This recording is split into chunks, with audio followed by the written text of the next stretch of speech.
Nagbabalik na naman ang inyong tagapaglingkod ng mga balita at pawang katotohanan lamang. Naging mainit nga na usapin sa mundo ng social media. Talaga naman na hindi na nga makakawala itong sikuting ng norte na ito dahil talagang ang kanyang mga kaalyado ay tila bumaliktad na. Dito nga natin mapapatunayan na talagang hindi na nila masigmura ang kababalaghan na ginagawa ni Kuting ng Norte dahil talagang pati nga sila ay dihado dahil pinapahamak nga ni Kuting ng Norte ang kanyang kaalyado.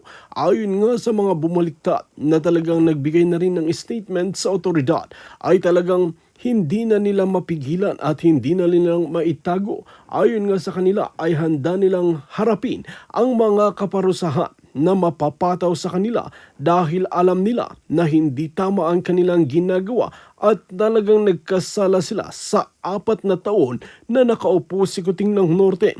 Kaya naman ngayon ay mas lalo pang nadagdagan ang mga ebidensya at mga pruweba na magpapatunay nga sa mga karumal-dumal na gawain ni Kuting ng Norte sa bansang Pilipinas. Ang inaabangan ng maraming netizen ay kung ano ang magiging hakbang ng mga otoridad at mga judges na hahawak sa kasong ito. Magpapasuhol ba sila or talagang paninindigan nila ang kanilang prinsipyo at talagang dignidad para sa kanilang hangarin at sa